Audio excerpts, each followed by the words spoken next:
So good evening once again. Welcome to the April 9th regular board meeting. All board members are present. Please stand for the pledge. I don't see our student reps. Ed, would you like to answer the pledge?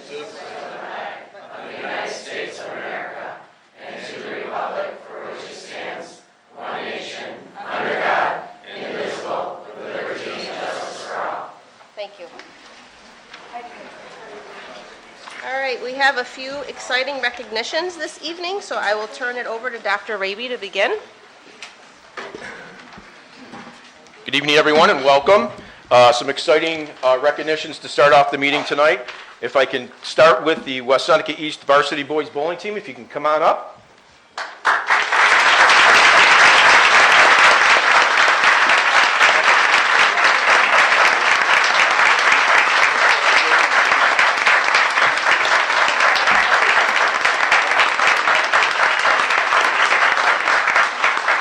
Congratulations to the West Seneca East Varsity Boys Bowling Team for capturing the NISFA Division II State Championship. The boys dominated all season long, going undefeated in their league, winning a division title, then their section title, and when it came to time for states, they didn't let up. The team jumped out to a 250-pin lead after the first two sets and never looked back as they became back-to-back state champions.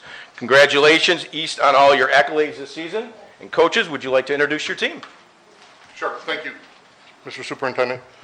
My assistant coach, Art Lizarzo. Art is the owner of the Town Edge Bowling Alley that we preside at this year, and he has done a great job helping us build this team better than it is. My seniors, Zach Spangler, Jacob Raschenberger, Nick Bondiello on the end. I always mess up his name, it doesn't matter. Jacob Alouette in the middle, and Josh and Jacob Zajac. I could sit here and talk all night. There's a big crowd in here. We can't talk all night today. These kids just did a phenomenal job this year from start to finish. They said at the beginning of the year they wanted to add one thing to our tournament banner that we had printed in it. Those were 3 words, and it said back to back. They went out and did it this year. But thank you for having us.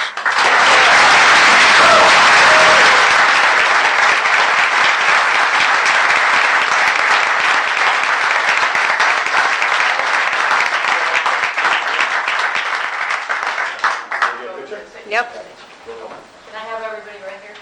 It's a sweet spot, the board behind you.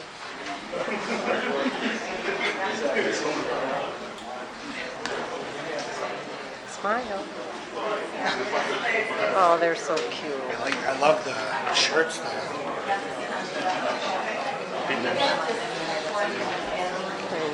I know. What does it say on it? No, you're good.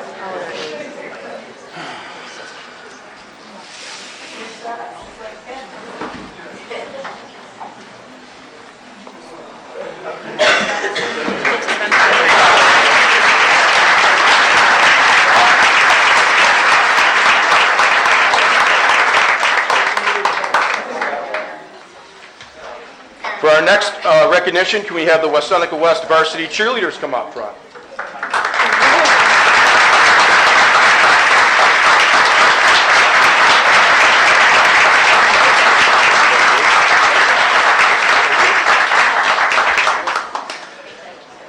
The West Seneca West Varsity Cheerleaders recently went to Orlando, Florida to compete in the Americheer International Championship, where they earned first place out of 3 teams. The athletes prepared for this moment all season long after taking on one of the toughest divisions in Section 6.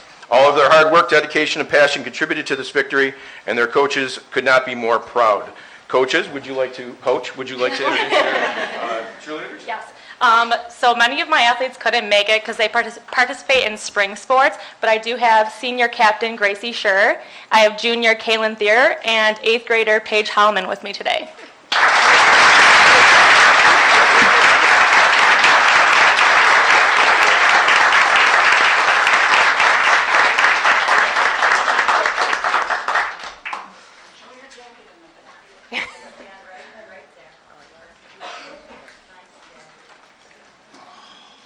They're so cute.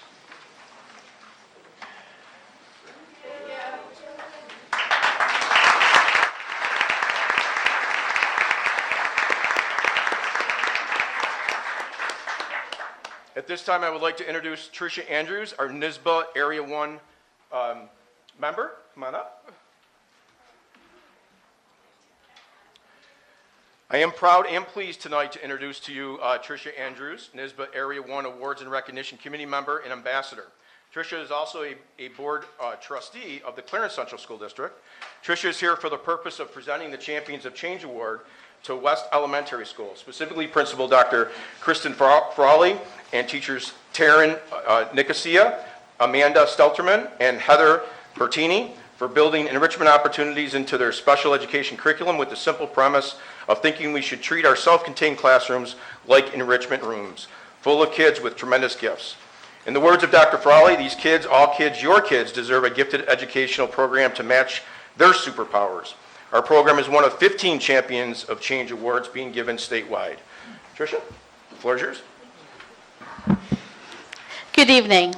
On behalf of NYSBA President Peggy Zugaby and Executive Director Bob Schneider, I want to thank you for having me here tonight to present this prestigious award, Champions of Change. A couple years ago, NYSBA wanted to create a program to highlight positive programming that was bringing positive change to the students, communities, and districts of New York. They created the Champions of Change program to do just that. The recognition is unsolicited. Member Relations combs through e-clips for articles highlighting different programs throughout the state. In addition, Member Relations visits upwards of 300 school districts each year to discuss their challenges and successes. All programs are brought to a committee that chooses the program that are recognized through a beautiful recognition banner. The committee, which I am a member of, that chooses the programs, the community that I am a member of was notified about the gifted special education program in the West Seneca Central School District and felt it deserved recognition. Special education takes on a different meaning within the walls of West Seneca Central School District, using hands-on learning, community service, community outreach, taking students out into the community, making the curriculum readily accessible, and students bringing the curriculum alive is what makes this special program stand out. It is a gifted and talented approach, making students feel excited and empowered to learn. On behalf of NYSBA, I am honored and happy to present this banner, which reads, Champions of Change, West Seneca Central School District Board of Education Gifted Special Education Program.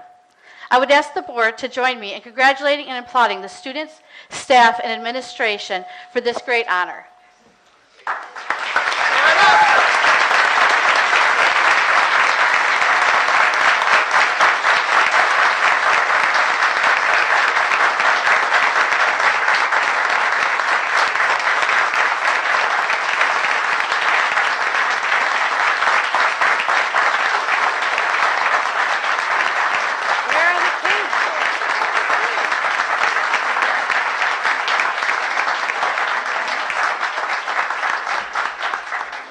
I also want to congratulate the West Seneca School Board of Education for your continued service and dedication to your students, and thank you very much for your membership in NYSBA. Thank you.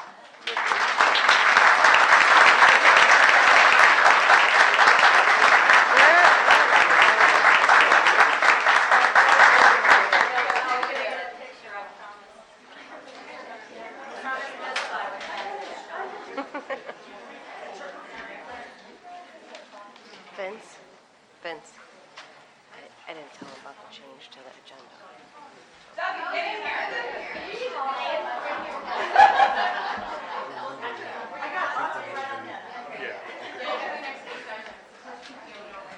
Thank you.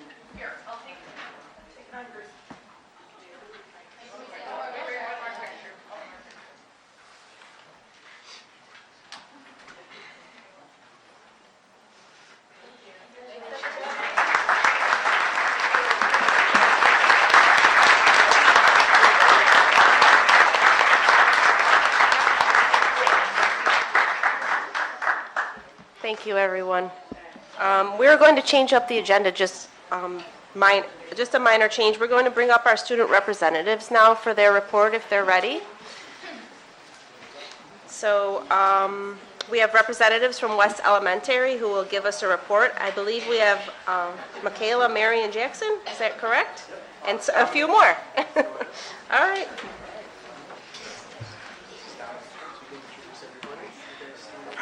Good evening, members of the board and to the parents and teachers of our West Seneca community. My name is Dominic. This is Mary.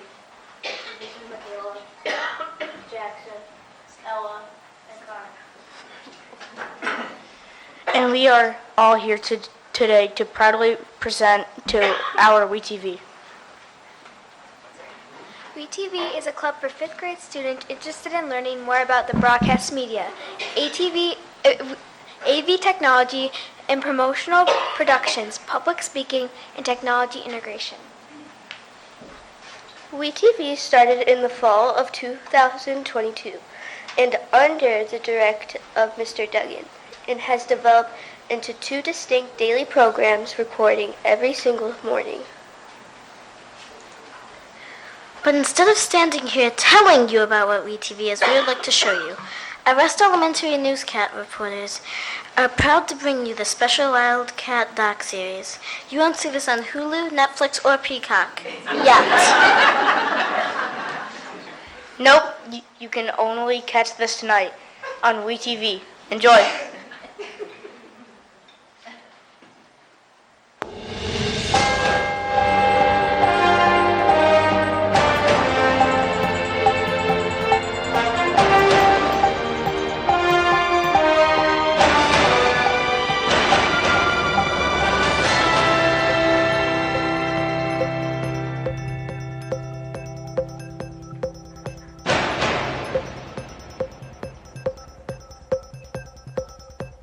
Good evening, everyone, and welcome to a very special episode of WeTV. I'm Mary Carroll. And I'm Brooklyn Cruz.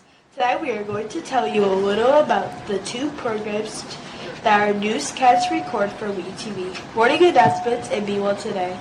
Both programs are recorded at 8:30 every single morning. The recordings are then posted for the teachers to play on their Promethean boards in their classrooms. Before WeTV, West Elementary made announcements or a pledge to the flag on the school intercoms. And as our classmates unpacked or our classes were moving to their first specials of the day, these announcements were usually hard to hear or lost entirely. With WeTV, teachers and students can watch together when everyone is there. This way, no one misses the beat. Our first program, The Morning Announcements, is a program we use to do the Pledge of Allegiance, announce birthdays, and make the most important announcements of the day. K through 5 teachers listen to this thing first in the morning. Be Well Today is our second program recorded every day. It's more casual. Think of Good Morning America. This program features breaking news, but Be Well Today also has daily features like positive shoutouts, where we read messages from teachers who catch students going above and beyond to be kind and helpful. Holding up examples of positive behaviors is our mission. That ties right in to our Be a Better You segment. Be a Better You is a character skill program adapted to address things we should all be mindful of. Each week, our school focuses on a new skill, from whole body listening, how to greet others, the size of problems, and how to react, how to read the room or show empathy. These are just a few skills. And the Be a Better You and Mr. Duggan has a new message challenging us to practice this skill of the week every day. Be Well Today also has some special features. Students have developed brief presentations on things like Black History Month, Women's History Month, holiday cultural specials, and so much more. Sometimes there's even a corny dad joke of the day.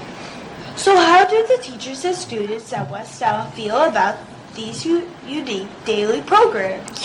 Let's go now to our WeTV On the Street reporters, Tanner Conrad and Gianna Cawthor, to find out. Hello, I'm Tanner Conrad, an action news reporter for WeTV. I'm here with 2nd grade teacher, Miss Bickerstaff. So, Miss Bickerstaff, what do you like most about WeTV? Well, I like that I get to see my old students and doing things that I didn't expect them to be able to do. I also like the updates that we have here at West Elementary because we have a lot of great things happening here at our school.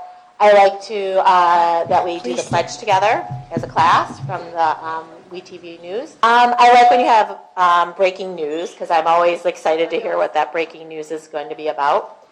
Thank you, that's great to know. Hi, I'm Gianna Cothard, and I'm with Miss Damagala, a first grade teacher. Miss Damagala, why do you like WeTV better on the Promethean board than the loudspeaker? Well, Gianna, I like it on the Promethean better because, first of all, I get to see your beautiful faces every morning, which is a nice way to start our day. Also, it's a little clearer. We can see you guys. We can hear you. I can make sure my class is ready to listen so we can do it on our own time, which is also a nice thing. My students like to listen to the birthdays and the lunch every single day. Since it changes, they look forward to knowing what's happening in the cafeteria. What I love most about WeTV is that WeTV gives us an avenue to be able to push out a whole bunch of information. I can watch it and I can learn about upcoming events, especially that last one that we just did, the March into Literacy. I was able to push out all this good information for everyone to hear, so I really like WeTV for those reasons. Thank you for planning that event. It was awesome. You're welcome. It was a lot of fun. So, Carter, what do you like about WeTV? The birthday! What do you like most about WeTV? That's a great question. My favorite thing about WeTV is how you guys are using technology in such a fun and creative way. I've been noticing you have Flipgrid, I've been noticing Canva video backgrounds, editing, and all these wonderful extra features that show that you're figuring out how to put together a great show with using smarts and by learning more from your teachers. That's a wonderful thing to see. I couldn't agree more. The thing I like most about WeTV is getting the news out. Because there's always a lot going on here at West Elementary, so it's good to get the news out. The other thing I love about WeTV is how much we get to use technology here. It's absolutely fantastic to make sure that kids can do this. Very interesting. Thank you.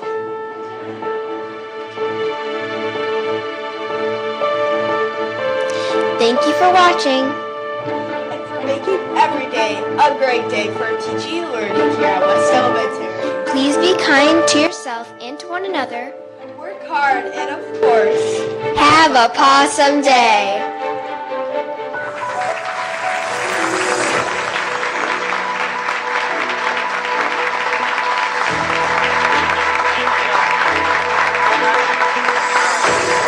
Thank you so much.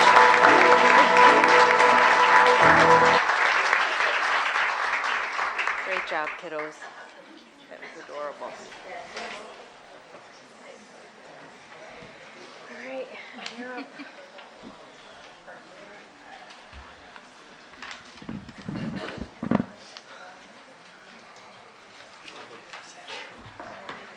Oh, okay.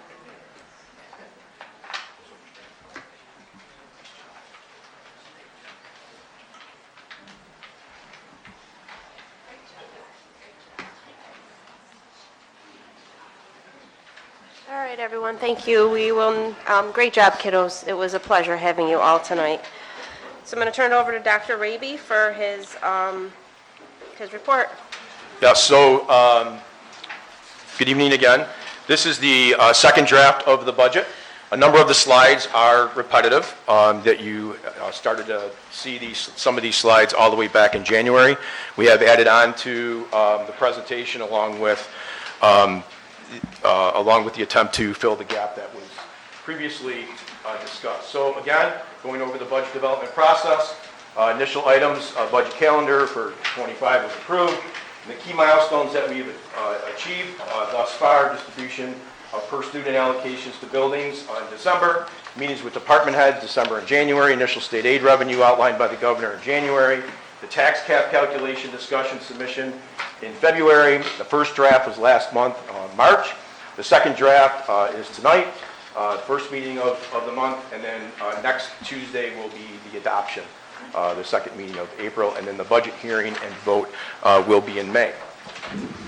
Our district budget goals, providing a staffing plan supplemented by support services, supplies, and contracted appropriations, focused on the instructional goals of the district, provide facilities, transportation, and technology services that are safe, well-maintained, and conducive to the activities of the district, supported by adequate funding for maintenance and improvement and staff to achieve results, make budgetary decisions that are consistent with plans for long-term financial sustainability, mindful of the restrictions imposed by the tax levy cap and foundation aid formula funding, and the impact of increased regulation.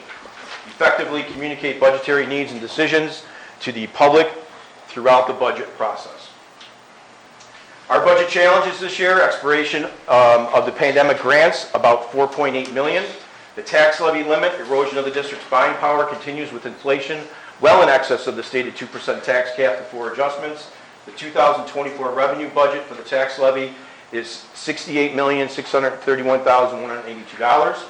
The state aid uncertainty, the governor made the executive budget available, and as a result, the 2024 state aid revenues are currently budgeted at $63,730,670, which includes an anticipated loss of $646,970.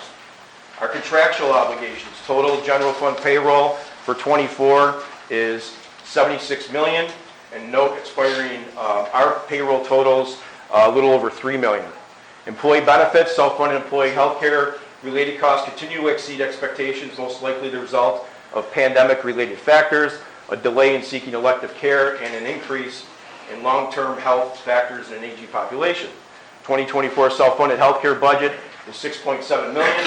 Total employee benefits for 24 equal $32.7 million, which includes $8.6 or $8.7 million in retirement system payments. And then special education and related services appropriations growth. A little bit over to enrollment.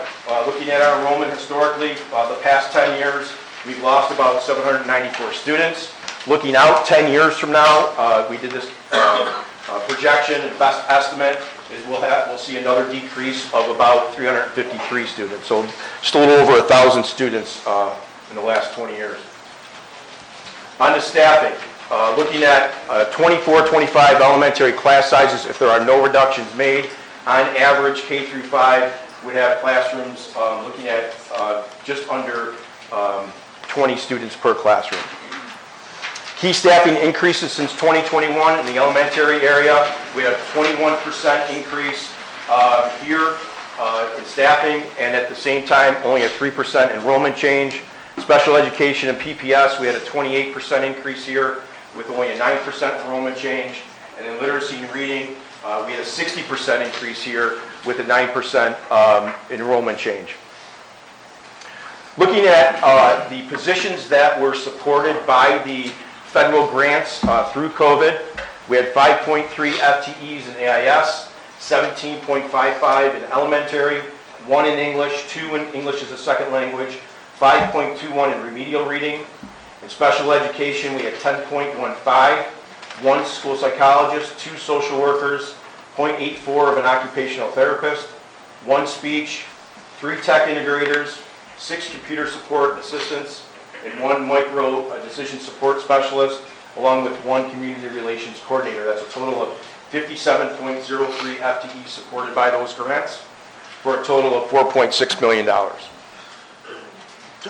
Dr. Raven, can we take a just pause there? Just a couple questions with regards to, so on the on the second slide, the expiration of the pandemic grants is $4.8 million. Second, I'm sorry. Yep. All right, and then the expiring ARP payroll totals is 3.3 on the next slide.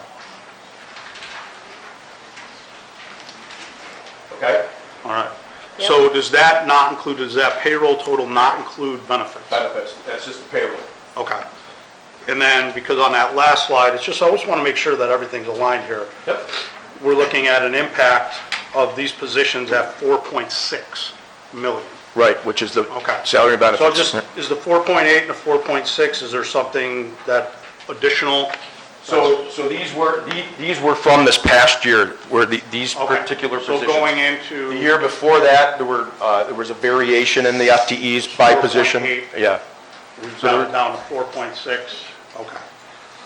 That's the impact of all those positions that we added. The 57.3 positions added totaled $4.6 million in salary and benefits. Mm-hmm. Okay. Thank you. Yep. Then if you look at this slide, this is really one of the things that is driving some of this budget shifting between the loss of the federal grants and the addition of positions in the budget, the current budget from last year. when you were doing this process last year. So these are additions in the area of special education, and this is in the general fund, not supported by the grant, that were added. So we had one director of special education at the elementary level, one transition specialist, one diagnostic team psych, one diagnostic team speech pathologist, one social worker, one psych intern, 4 special education teachers at the elementary level, 2 special education teachers at the middle school level, 1 physical therapist, 8 special education teacher aides, for a total of 21 additional FTEs, which totals $1.3 million. That's including salary and benefits. Dr. Raby, question. That number, 21, is in this slide, key staffing increases since 2021, correct? Which slide are you pointing to? The key Oh, the elementary?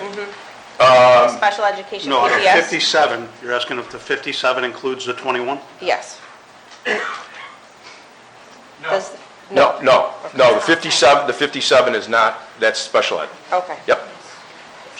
So together, that's Right. 78 positions. Correct. Some of those supported by the, not the ones on this slide, but the ones that you're pointing to, some of those are supported by the federal grants. So on the budgeting, you've seen these slides before, so I'll go through them a little bit quicker. But this is the initial payroll projection, no changes in FTEs, full incorporation of the positions from the grants, and it's built-in contractual increases. The payroll increase for all those positions would be 8.33%. On the benefit side, again, no change in FTEs.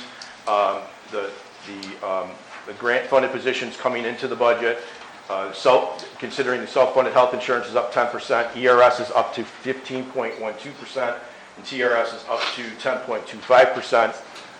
And then the benefits would be up 8.52%. In total, both payroll and benefits would be up 8.39%. BOCE's budget expected flat at $12.1 million. Debt service would be a little over $8 million. Transfers still need in development, including funding, move to special aid and capital funds, expected flat at $390,000. So that first draft of the budget was $158,652,035.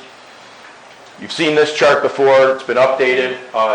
As we have mentioned over the last couple of months, we've gone through every single line item in the budget, analyzed it, and determined where we can make reductions and where we had to make increases. You can see where we've made reductions, in particular some of these line items, some of the big ones: equipment, materials and supplies, contracted services, repair of equipment. All those reductions totaled 1.1, almost 1.2 million, but that was offset by the increases primarily on the tuition and transportation line. Transportation, and I'll get into this a little bit more in a couple slides. Transportation is going up over $1 million, and then out-of-district placements we're projecting to go up 1.5 million. You can see that number, 31.25%. 1.5 million from last year? Yes. So last year, this current budget, yes, we budgeted 4.9. We're looking at right now over 6.4. Can you just explain to us and the community exactly what is included in tuition? So it's out-of-district placements for special education students. Okay. Thank you. Yep. A few other line items that we have evaluated over the years, looking at substitute costs, for instance, since 2018, it was at $500,000. 2023 it peaked at almost 1.4 million. We're looking at about $1 million now for certified subs and classified subs. A little bit more stable, but still an increase up to 218,000. Out of district, which Mrs. Gates was talking about, 2018 we were at $2.8 million, up to 24. We're at 4.8. That's out of district placements. And the other factor here is charter school rates. We had 78 students in 2018, just under $1 million. Going out to 24, we have 10 students now at $1.4 million. School aid from the state, the big picture. State budget proposes an $824 million, or 2.4% increase in total. $507 million, 2.1% increase in foundation aid, 3.2% increase in expense-based or other aids. Foundation aid is reduced by $420 million below what current law formulas would generate.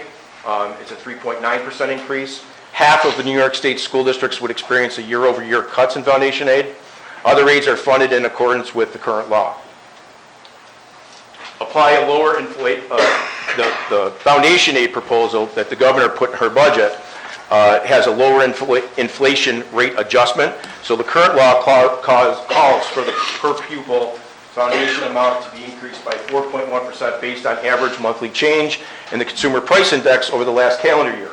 The budget would substitute an adjustment based on the average annual change in the CPI over the last 10 years, excluding the highest and lowest years, lowers adjustment to 2.4, so from 4.1 to 2.4. What that means in dollars and cents for us, though, is $646,000. Correct. That's the difference. That's correct. So it's not, I mean, when you see $420 million, that's a... Correct. But for us, which is a big number, but it's 646, so... Correct.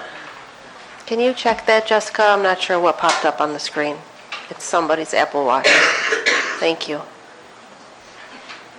Interesting. Thank you. So looking at the revenue budget plan, to Mr. Vanderlip's point, looking at foundation aid, it would be an increase right now of 2.98%. The expense-driven aids would be decreasing from current year to almost $500,000, a little over $500,000. So our general fund with state aid would be an increase of 1.29% right now if the governor's budget stands.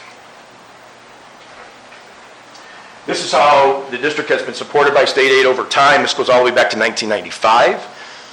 It's fairly flat. We were as high as 41.3% back then. We're around 38.5% now. On to the tax cap calculation. The real property tax levy for this current budget year is $68.6 million. We then take that and multiply the growth factor to get up to $68.9 million. We then add in our pilots, payments in lieu of taxes that we have, the agreements. So we add in $156,000. We then have to back out the capital tax levy exclusion from 24, $2.7 million, and we get down to $66.3 million. We then add the allowable levy growth factor of 2%. That brings us up to $67.6 million. We then have to back out the pilots for the upcoming 2025 year of $178,000. And then the tax levy limit before any adjustments or exclusions is $67.4 million. We then add in the exclusions, which is the capital tax levy exclusion, which is almost $2.5 million. And then the ERS and TRX exclusion is $22,000 for a total of $69,966,619, an increase of a little over $1.3 million or 1.95%. And this is actually $273,823 lower than initially forecast, I think, when we talked about it in January. And so last year, for this current budget, last year's tax levy increase was 2.48% for some perspective. And then looking at our tax levy history over time since 2018, the average growth rate's been 2.17%, so we're below that at 1.95%. Talking a little bit about the tax rate, considering no change in assessments. I have full value up there, then the equalization rate with West Seneca, which is at 26%. Looking at the estimated dollar change, for full value would be 24 cents on a thousand, and for with the equalization rate included in, it's 92 cents per thousand increase for 1.95% change. Couple things to consider, things that we have control over somewhat and things we don't. Under district control to some degree are our expenditures. If we lower our expenditures, our levy rate and bill can come down. If our expenditures increase, the levy rate and bill have to go up. If our revenues are increased, in other words, we get more state aid, our levy rate and bill can come down. And if our revenues are down, which has been the last few years, the levy rate and bill have to come up to make up that difference to cover the expenditures. Something else is not under our control is the assessments. So the total assessments, if they're up, there's really no impact on the levy. If we need $69 million to cover the revenue side, we have to still raise that money, but the rate and the bill go down because there's more value to spread amongst the taxpayers. If the assessments are down, again, no impact on the levy, but the rate and the bill go up because there's less value to spread amongst the taxpayers. Taking a look at 3 scenarios within the district, we have a $52,000 a home assessed value because that's the average assessed value across the district. We apply that 26% equalization rate, comes out to a $200,000 value, and then the tax bill would be $2,519.32, or an increase of $48.09. On a $100,000 home, once you apply the equalization rate, the value is $384,615. That tax bill would be $4,844.85, an increase of $92.47 for the year. And then a $250,000 value home, equalization rate of $961,538, a bill of $12,112.12, an increase of $231.18. Taking a look at the budget plan, a quick look. Again, looking at the 2025 column there, revenues of $149,631,454. Appropriations from our initial draft of $158.6 million. That initial deficit is a little over $9 million. And then if you jump down to the appropriated reserves, initially applying a little over $4 million to that gap, $1 million from workman's comp, $128,000 from unemployment, $1 million from employee benefits, and then $1.8 million from ERS and TRS. That brings the gap down to a little over $5 million. And then a little bit of perspective on our reserve history, all the way back to 2018, where we're at a total of $14.1 million. Back in 2023, we are up to $23.2 million. You used $3.2 million in this current budget. And again, we're looking at the initial look at is a little over $4 million for reserves for this year. This is graphically how that looks over time. And then this is a little perspective. These are all the districts across Western New York, not named, just assigned an alphabet letter. But on average, districts have restricted reserves as a percent of their budget at 22%. The ideal number where you want to be is between 20 and 25%.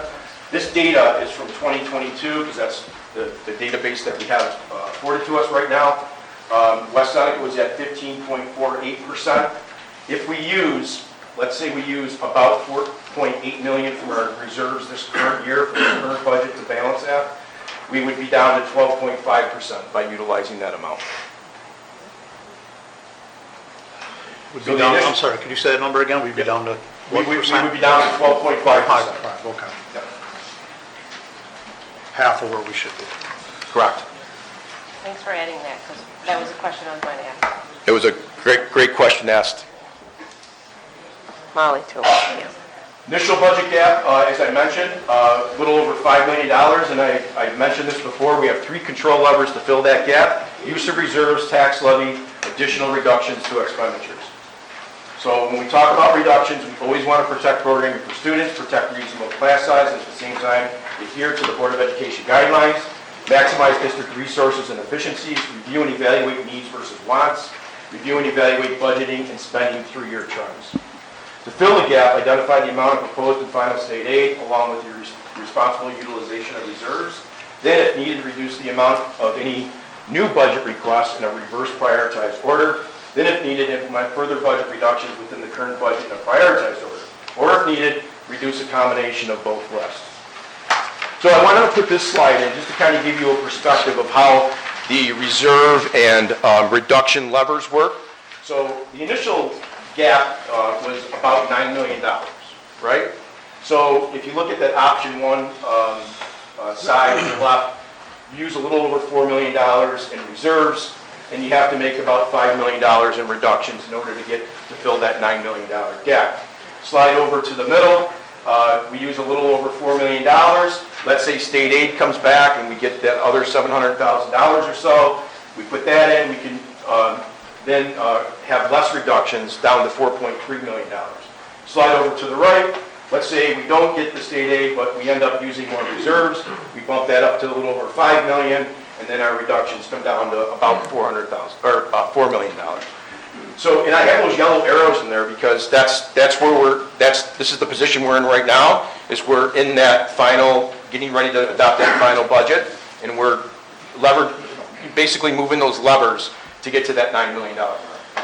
And we still don't have final word from the state. No, there's been no decision. I know the governor's been approving budget extenders. Yep. Thanks.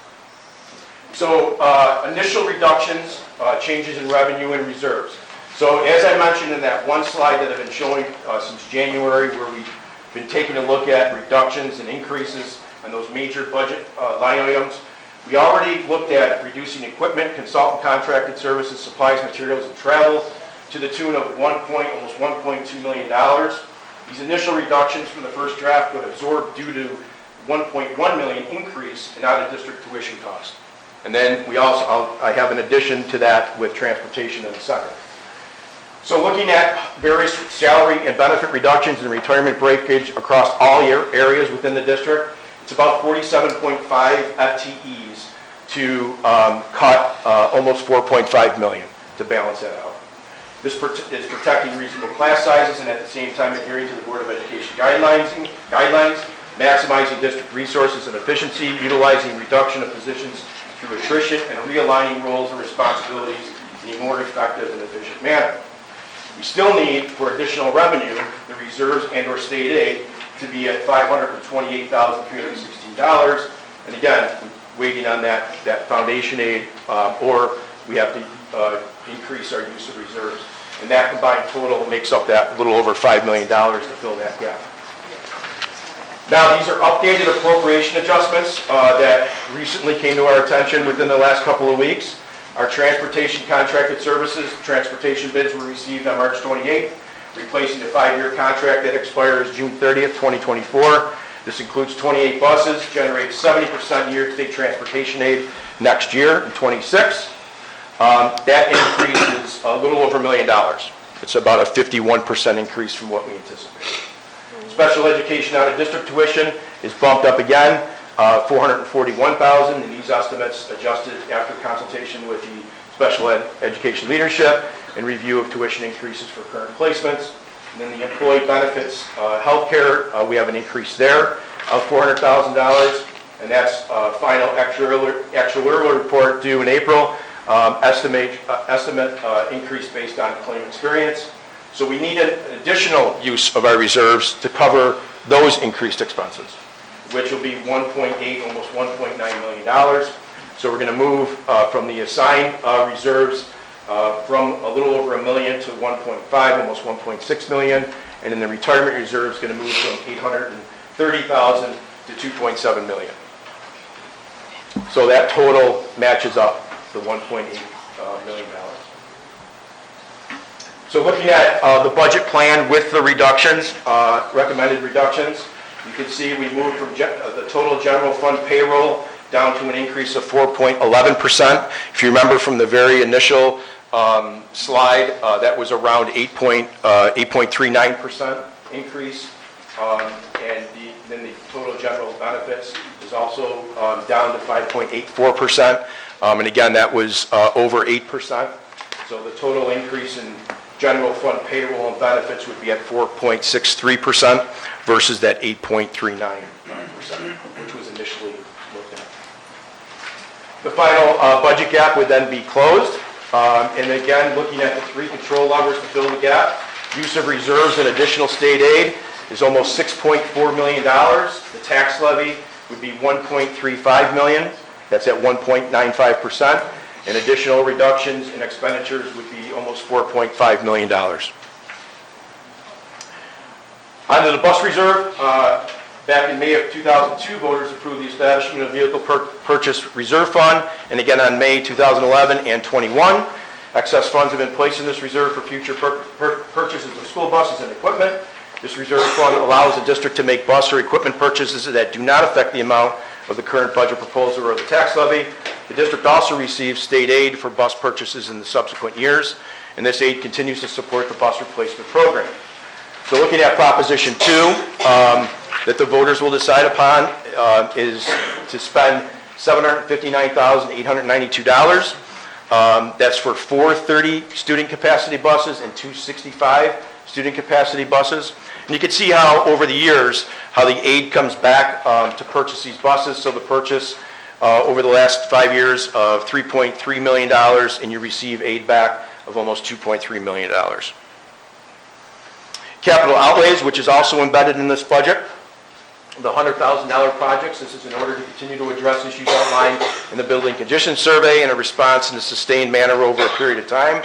The district continues to utilize the benefit of the $100,000 capital outlay project program, which began in 16-17. A $100,000 capital outlay project is an opportunity to institute capital improvement projects that cost no more than $100,000 and preferably covered under one trade. A district must show this expenditure in its annual budget plan and will then receive aid in the following aid year. A district may receive aid for a maximum of one such project in an aid year. As the district completes these projects on an annual basis, the aid begins to cover 80% of each project. If you look at this chart, in essence, over a 10-year period of time, you could do $1 million worth of work throughout the district for the total cost of $280,000 because you get that $720,000 back in aid. For this year, the intent for this budget plan will be to complete the West Elementary Auxiliary Gymnasium upgrades, including the completion of ceiling, lighting, and acoustics in this space. A little bit more on detail of the budget. Administration and general support will be down $843,436. Instructional will be up $4.2 million. Transportation will be up $1.3 million. Benefits up $1.9 million. Debt service up $1.5 million. Total general fund budget will be up a little over $8 million. And you back out the vehicle reserve purchases of $223,000. So total general fund budget with vehicles is almost $8 million, $7.9 million. This is what it looks like graphically. 57.7% comes from the instructional program, 9.5% from administration, general support, 5.2% from transportation, 22.2% from benefits, and 5.4% from debt service and obligations. On the revenue side, increase in state aid anticipated right now at $1.9 million, $1 million in sales tax and other charges, $102,000 in appropriated fund balance, and that's an increase from last year. $2.6 million in use of reserves, $1.2 million miscellaneous revenue, increase of $1.3 in the tax levy, for a total general fund budget increase of $8.2 million. Graphically, state aid comes in at 42.1% of the revenue, 44.8% from property tax, 3.1% from reserves, 1% from fund balance, 2.8% from miscellaneous revenue, and 6.2% from sales tax. The three-part budget, which is required by law to present to the public, there's a 0.91% decrease in administration cost, 6.43% in program, 6.07% in capital, a 5.5% increase in total budget for the $8.2 million. The two propositions that would be considered by the public in May, proposed budget of $156,020,575, an increase of 5.5%. The tax levy would be set at $69,966,619. Tax levy increase of $1,335,437. Percent increase of 1.95%. Vehicles, the reserve fund would be utilized for $759,892, 4 30-passenger buses, 2 65-passenger buses. If we have to go to a contingency budget, in other words, the budget is unsuccessful and does not pass, we cannot raise the tax levy at all. Therefore, we have to reduce an additional $1,335,437. It would come from additional staff reduction, including administration and programming, of $756,002. Training, travel equipment, except state-aided hardware and safety equipment, would be reduced by $479,435. In addition, the capital outlay would have to come out of $100,000 to get down to that number. And under a contingency budget, there would be no community use of our facilities without full reimbursement of expenses. Next steps is to finalize the expenditure reductions, finalize the revenue outlook, New York State aid projections, and further legislative negotiations, finalize our reserve accounts, develop proposal for gap elimination, reserve usage, and expenditure reductions. Vote day is Tuesday, May 21st, from 7 to 9 in the East Senior High School Gymnasium. There will be three board seats up. The first and second highest vote getters will receive a 3-year term, and then the third highest vote getter will finish out a 2-year term. Voter eligibility: must be a citizen of the United States, must be 18 years of age, and must be a resident of the school district for a period of 30 days immediately prior to the vote. Next steps: public hearing Tuesday, May 7th at 6 o'clock, and then the vote again is on the 21st from 7 to 9. Any questions from the board? I'll open it up. Does anyone have any questions? Vince? I'm still trying to wrap my head around the additional staffing. So through the ARP grants, we added 57.3 plus 21 in the area special ed for a grand total of 78 positions. The special ed are not in the ARP grants. Special ed and Correct. ARP. Yep. So the special ed, that was included, that's coming out of the ARP funds? No, special ed That is is in not. our budget already. Okay. Yep. All right, so in the past number of years, in the past 3 years, that's 78 on the certified side? Yes. There are some special ed teacher aides. Okay, so there are some classified in there? Yep. How many classified positions have we had in that time? There's 8 in the special ed side. Okay. Out of that 78, there's only 8 classified. Okay. And we're talking about the reduction of 47 positions. 47.5. So we're still plus 31 after all this is said and done? Correct. From that time? That's correct. Okay. Anything else? Anyone else have anything? We It'll be a good? shorter presentation next week. Yeah, I promise. that was how many slides? 61? All right, thank you. Thank you, Dr. Raby. Okay. I have a brief actually, I have a few items to cover, so it's not super brief. I have a board president's report. I'd like to update the community on a few items. We should be announcing our next superintendent in the next few days, so I'm excited to get that out. Secondly, I'd like to extend our condolences to the family of Jan Dalbo, who passed away on March 20th. As many of you know, Jan Dalbo served on the West Seneca School Board for 32 years and just recently retired, actually, this past June. So those of us who knew her, we will miss her presence at the many events she attended in our district and the love and passion she had for our district and public education. She was truly one of a kind. So to the Dalbo family, I'd like to extend our condolences. Lastly, I'd like to announce that our dear friend and board member, Trek Fulliter, had to resign from the board effective March 31st. That is why you don't see him seated at the table this evening. Trek accepted a position with the City of Buffalo's Department of Law, which has a residency requirement, and therefore he is no longer a resident of West Seneca. We are also deeply saddened that Trek will not be able to continue his service with us. Trek was elected to the board on May of 2023, and due to the timing of the resignation and the upcoming elections, which are just 2 months away, the board has elected foregoing an appointment to anyone and will have 3 seats open for the Board of Education on May 21st. So for further information, please check out our website. And I think Dr. Raby had a slide in there where the third highest votes will go to fill Trek's remaining term, which is 2 years. So that's all I have for updates. I just going to turn it over now to public comments. I just have a little something to read, and I know I have some people signed up here, and I think there are some students outside. So if anyone would like to grab them. Do you want them first? Yes, I would like them first, and I want them to hear.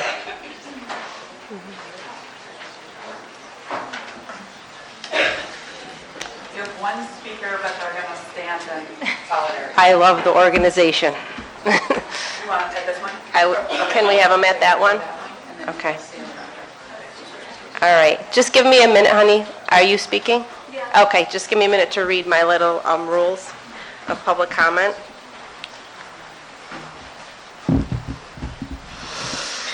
All right. So the board's now going to entertain public comment for 30 minutes, with each speaker given 3 minutes.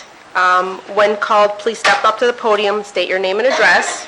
Please be respectful in your comments, and do not divulge any personal or confidential information, so you can't state names, okay? Please remember that the public comment period is not designed to be a discussion, so accordingly, don't expect a response from us, because we'd like to take your concerns and have sufficient time to process them. So if you would like to be contacted and follow up with you, please leave your information with the district clerk, okay? Yes. Go ahead. My name is Kendall Rowe. My address is 31 Vista Court, and we're all here in favor of our old coach.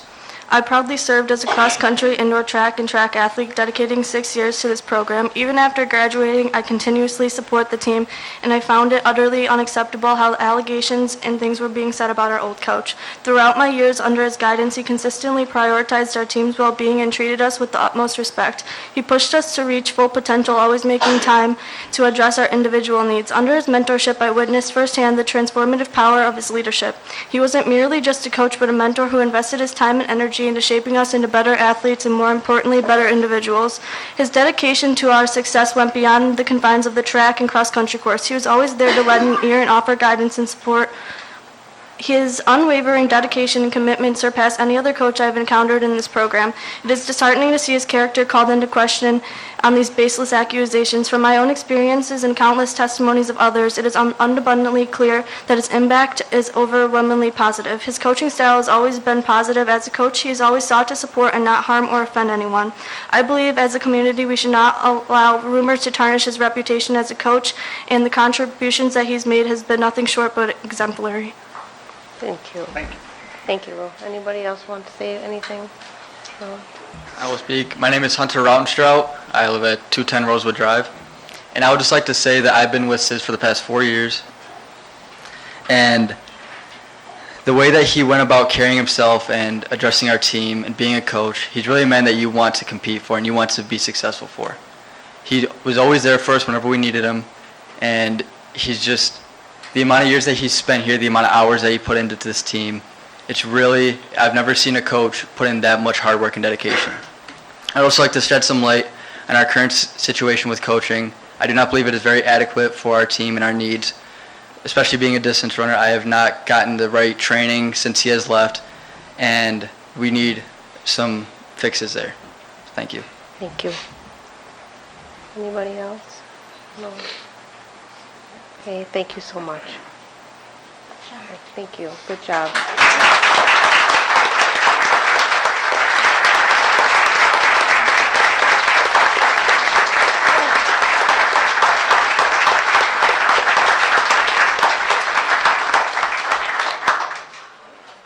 All right, is there anybody else? I have a few people signed up, so if anyone else would like to address the board, please come up. No? Ready? Yeah. Sure. Okay.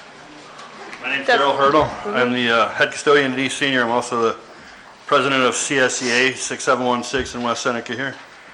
I represent the following job titles: clerk typist and senior clerks. These ladies and gentlemen run our buildings. We represent account clerks, principal clerks, and transportation clerks. We represent our registered nurse coordinator, our registered nurses, and our licensed practical nurses. These ladies treat, diagnose, and care for our children, including some of the students with the highest medical needs of all our kids. Of all our kids that see the nurses daily and who carried us through this pandemic. Administration is always discussing the dwindling student population. Do you know what hasn't dwindled, hasn't gone down since I've been in West Seneca schools? The square footage of our buildings. In fact, the square footage our head custodians and our custodians, our laborers are responsible for has increased. These important staff members clear our sidewalks from the massive snowstorms we get. Anyone see them ending?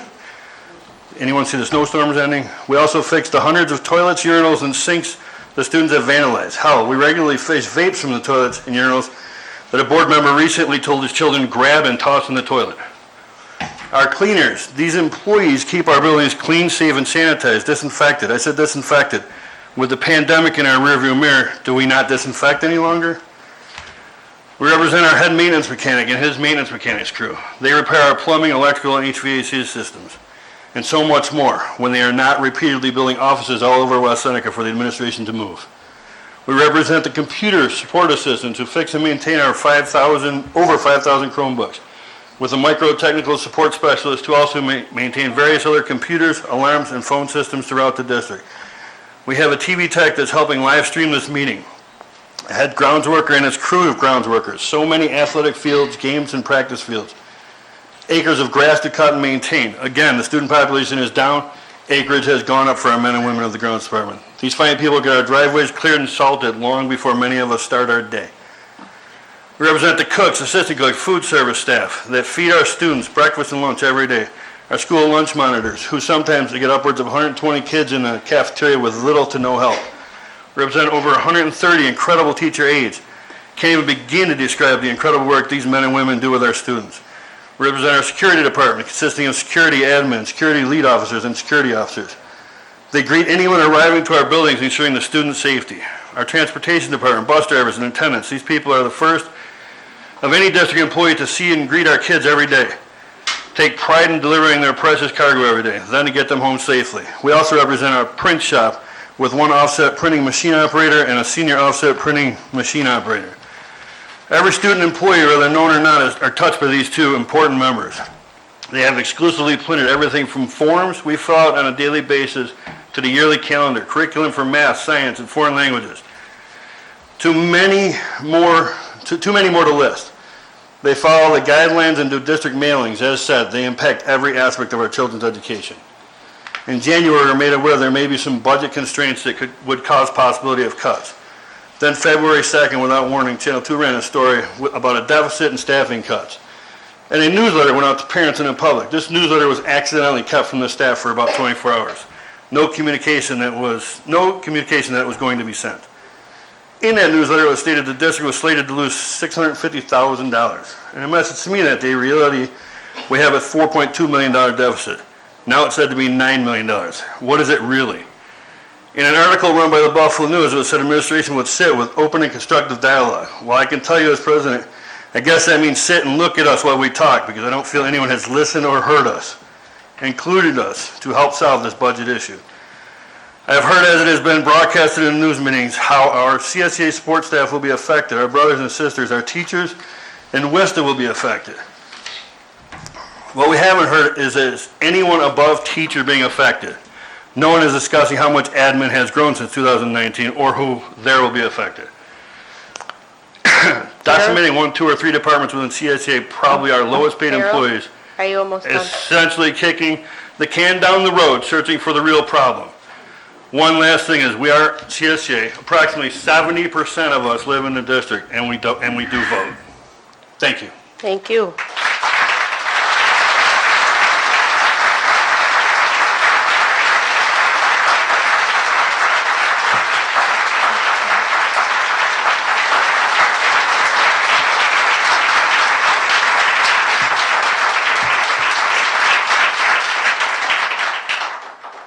Good evening, Board of Education. My name is Holly Quinn. I live at 128 Cranwood Drive. I've been in public education for nearly 30 years, and of that time, I've worked for West Seneca schools for 22 of them, as both a teacher and an administrator. I am also a West Seneca taxpayer and parent. 2 of my children have graduated from East Senior, and one is currently a sophomore at West Senior. If anyone has a vested interest in the operations of this educational community, it is me.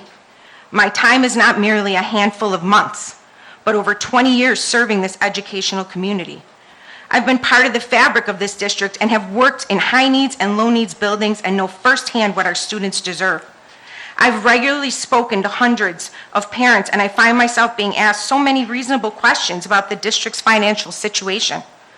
So in an effort to take an independent look, the Administrators Union took a closer look at the district's ST3 annual financial reports, as well as information from the Comptroller's office. It appears that over the past 3 years, the district has had the foresight to overestimate and underspend by millions of dollars. So we thank you, Will Thiel, for your great work, which has created a healthy fund balance to be used to offset a time where there is a loss of funding, such as the federal aid. So the question must be asked, if the district knew that the money was available for only a limited time, how is it that the district isn't prepared for this loss, which also does not match the report? Further, in the Comptroller's fiscal rating of the district rates exceptionally well. On a scale that goes up to 100, with 100 being the worst, West Seneca is below a 7. While some neighboring districts who are laying off staff and increasing class sizes are in the mid-90s. So it appears the district will end the school year with over $6 million in surplus. Assuming no transfers are made to restricted accounts, there will be an unrestricted fund balance of over $11 million. So one might ask, why isn't anyone talking about this money being used to offset the fiscal concerns for next school year?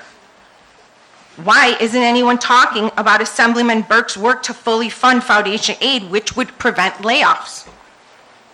Why would anyone believe raising class sizes to numbers in the mid to high 20s is the best interest for our students? Why are we cutting programs?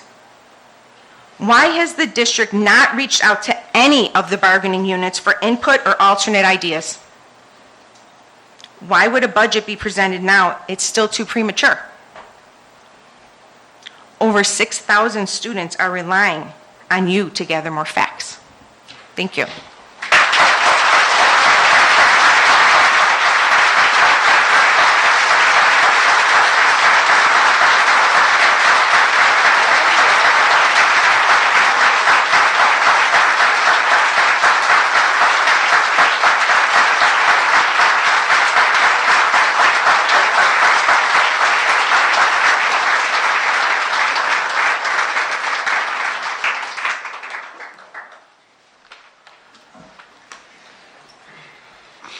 Good evening, ladies and gentlemen. My name is Craig Ersing, 9 Alexander Road in the town of West Seneca. I stand before you today as a proud graduate, employee, and lifelong resident of the community, and also spokesman for the elected the elected officer of the 627 of the best educational professionals in the state who are apprehensive about what we believe to be a manufactured crisis. WISTA has a proud history of working collaboratively with the board and administration during difficult times. We've always sought to do what is educationally sound for our students and financially right for this community. Since February, the budget gaps have changed, the monies drawn from reserve have changed, and the reasons behind these gaps have changed. The only plausible solution, of course, drastic reduction in the teacher workforce. This type of rash decision-making, coupled with the lack of transparency, makes it difficult for us to trust these decisions, trust the numbers that are being presented, and ultimately to support the decisions that are going to be made. Of all the districts in Western New York, West Seneca is one of just a handful of districts with a proposed plan to cut positions. Hamburg has already announced fiscal mismanagement. The loss of American Rescue Plan funds and the foundation aid affects every district, but West Seneca is the only one proposing drastic cuts. This is a manufactured crisis. A few weeks ago, WISTA was requested and was granted a copy of the district's ST3 form, all 60-some pages of that. This is a financial form that each district in New York State is required to submit to the state each year, formally providing their district financials. In 2020-21, the district projected a $5 million budget gap, but they ended the year with a $6 million surplus. In 21-22, the district projected a $3.5 million gap, but ended with a $8 million surplus. In 22-23, the district projected a $5.6 million gap, but ended with a $8 million surplus. In the last 3 years, the district has accrued just shy of $22 million. This stems from a pattern of overestimating expenditures and underestimating revenues. Not the American Rescue Plan, not foundation aid. This is a manufactured crisis. At the March board presentation, I have slide 32 here, the interim superintendent shared that the district's recent history of reserves, otherwise known as their savings account, shared the reserve balance had gone from $14 million in 2018 to $23 million in 2023. Our savings account went from $14 million to $23 million. This is a manufactured crisis. Also at the March budget presentation, the cost of self-funded insurance was shared as an increase of 10%. That was also shared tonight. That number actually is correct. But here's what you're not being told about that 10%. Last year, the teacher's health care cost to the district was an increase of 2% per member, which amounts to an overall increase in the budget of 8.5%. Because of our fiduciary responsibility and our management, we manage our own funds. The overall cost to the district was just over 8%. The district-managed health care cost for entities outside of the Teachers Association was more than double at 20%. This is a manufactured crisis. The interim superintendent would have you believe that the expiration of the American Rescue Plan and the reduction of New York State Foundation aid has created a massive financial emergency. The reality is, however, it's simply not true. The rationale for reduction stems from a review and an evaluation of needs versus wants. These cuts are not needs. They are the wants. Why does upper administration want to cut these positions? We've not been concluded in any review or evaluation. Therefore, it can be concluded that these cuts are based on the wants of an interim superintendent and not the needs of the community, the staff, or the families. Make no mistake, these cuts, if approved, will affect class sizes, programs, and the families within this community. It's a manufactured crisis. Every year, as my colleague had shared with you, the New York State Comptroller grades each school district's financial stress on a scale from 0 to 100. 0 is the best, 100 is the worst. West Seneca is at 6.7 out of 100 fiscal stress. 30 seconds. This is a manufactured crisis. This budget is not being presented to lower taxes. And we are not arguing to raise taxes. We are using the numbers furnished by the district. We see the pattern. And it's no wonder we weren't invited to be stakeholders and come to the table to resolve this crisis. It's because there isn't one. When he is gone, we all, the board and all the people in this room, are going to have to fix these problems. I'm going to reiterate, 6.7 financial stress rating out of 100. Like you, we want the new superintendent to be successful. They are being set up for chaos, conflict, and failure. The West Seneca Teachers Association is proud to be a part of the solution, and we want to be a part of the solution. Our ask to the board is very simple.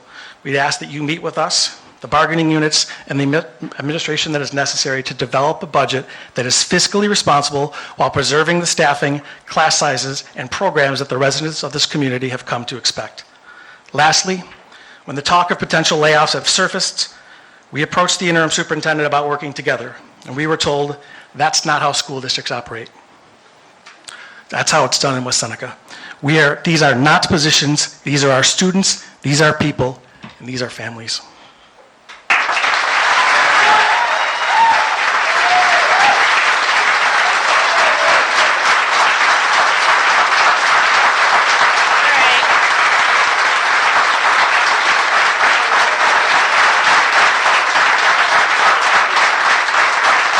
Is there anyone else who'd like to address the board?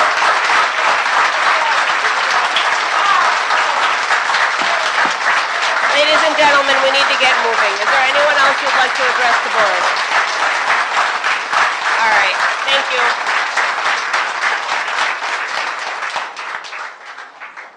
All right, we're going to move on to the consent agenda. So item number 5. Okay, so I would like to ask for a motion to approve the consent agenda, which would include agenda items 5 through 9. I'll make a motion. Okay, may I have a second? I'll second. All right, there is no discussion on consent agenda items, so we will vote. All in favor? Aye. Any opposed? All right, passes 6-0.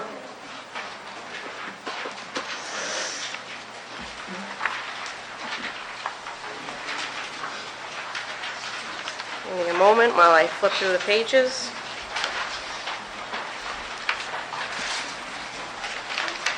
All right, we are on agenda item number 10.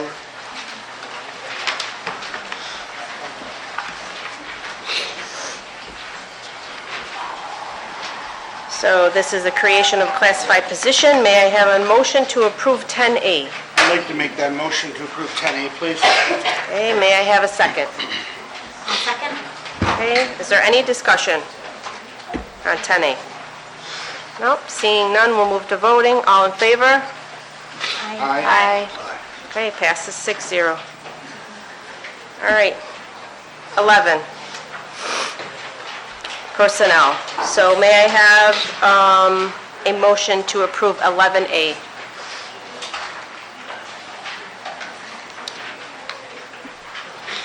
Anybody want to make the motion? I'll make a motion to approve. Okay, Sarah makes the motion. May I have a second? I'll second. Laura seconds. Is there any discussion on agenda item 11A? Yeah, I have a question, clarifying question. Sure. It says certified resignation. Is it a resignation or a termination? It's a termination. Termination, okay.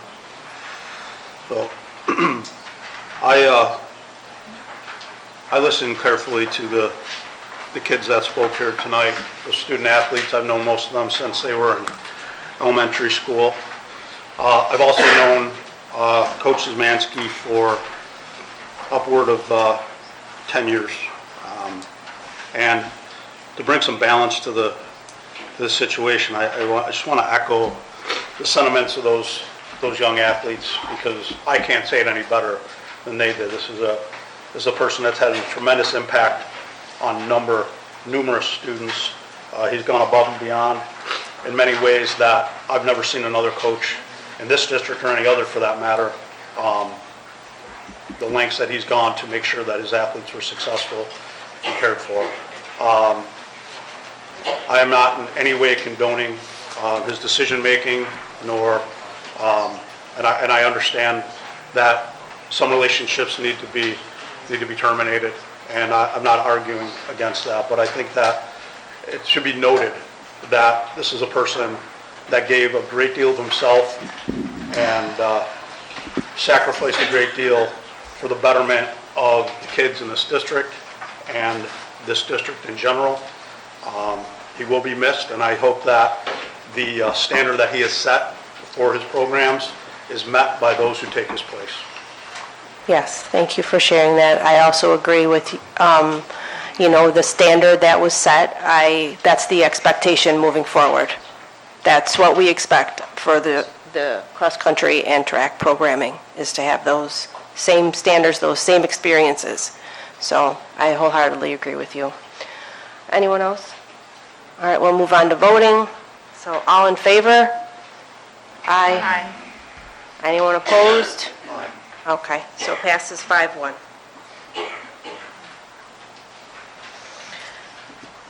All right, moving on to new business. Ideally, I'd like to have a motion to approve all of 12. We've all had a chance to go over this. So 12A through 12I, I will give you a moment to look it over. And when anyone's ready, they can make a motion for all of 12. I'll make a motion to approve all of 12. Thank you. I'll second. Okay, is there any discussion on 12? The school lunch budget increase, that's the amount of money that we're increasing that we spend on the program? Jeff has that answer? Yeah, Or that's correct. I'm looking for Will. Yeah. That's correct. I just want to make sure I'm understanding what that is. We're increasing the school lunch budget. That's the amount of money that we're spending on the program next year. Will it increase? This year. This fiscal year current. We're going to replace serving lines that used to last. Okay. Okay. Thank you for the question. Anybody else have any questions? Yeah, I'm gonna express my my disappointment in the capital outlay project here at West Del. We had an opportunity to do something different, add value to our district, and something we do not have. And that pool area could have been a turfed area that could have been used by numerous teams, just in a much broader way than putting down the flooring that we're putting down, marking it for basketball, which we have. Right now, there's 8 empty basketball courts in the district. The last thing we needed was another empty basketball court. I understand that area will be used for phys ed, and I think that the same needs could have been met there and beyond what we currently offer. So I just think it's a miss, and I think that moving forward when we have these projects, there should be even more conversation before the final plans are approved, because certainly I had no statement or stake in that final improvement. A lot of conversation about it. Talked about the opportunity to put an indoor turf facility in our district, that, something that I'd seen done at Sweet Home, brings in revenue because outside entities want to use it. I just think it's a miss, so I want to be on record saying that. Thank you for sharing anybody else have anything? I just want to, again, point out the donations and thank everybody. Yes. Carl thank you. Bonato Insurance Agency, $1,000, $4,350 from the West Seneca Sports Boosters Club. And I believe that's from the money with the concession stand. The kids working there, gets divided up over some of the sports teams. Yep. That's great. And the $1,000 from the New York State Insurance Reciprocal to the Academy programs. Yep. I just, again, appreciate that. Thank I'll you. fill Jan's shoes and pointing out the I know. donations. Thank you for always, sending out your thanks to that. All right, then, and we'll move on to voting. No. All right, so all in favor of 12? Aye. Okay, passes 6-0. All right. So we are going to move on to Board of Ed discussion, and there is only, before I open the floor to all board members, I just wanted to draw your attention to the calendar that I have created for next year's Board of Education dates. I ask that you please look them over and check them against your personal and work calendars. Send me any questions. It's in your folder. So here are the dates printed, and then here are they are circled according to the school calendar.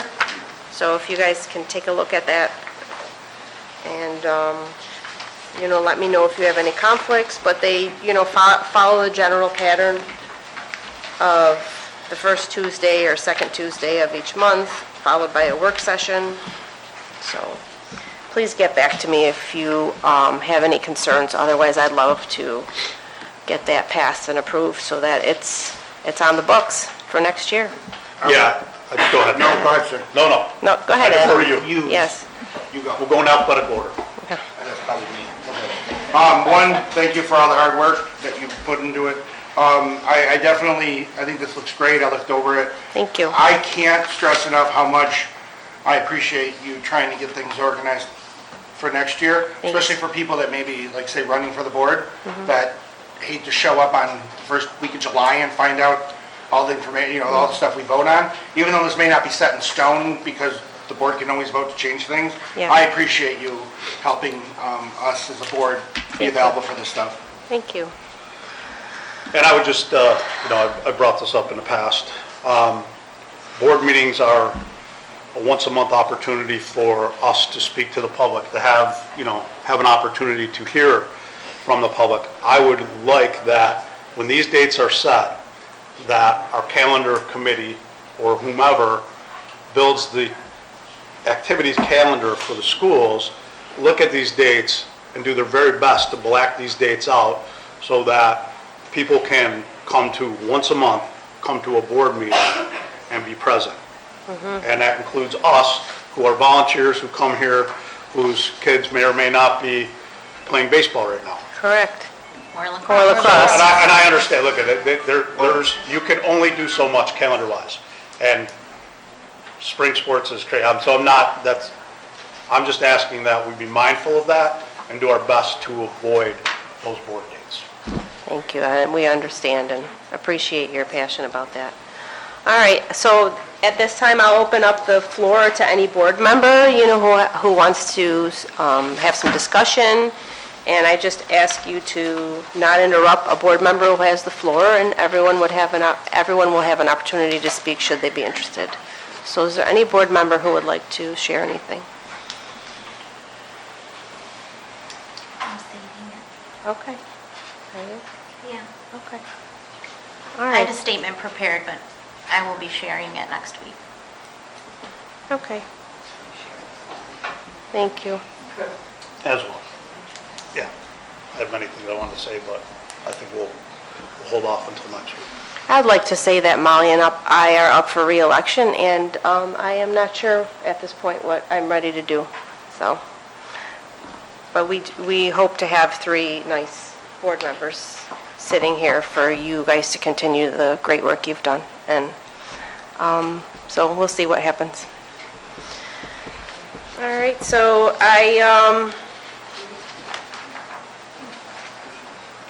I need to unfortunately make a motion to executive. So at this time, I need to make a motion to enter into executive session for the purpose of discussing the employment history of particular persons and matters leading to the appointments, employment, promotions, demotions, discipline, suspensions, dismissals, and removal of particular individuals.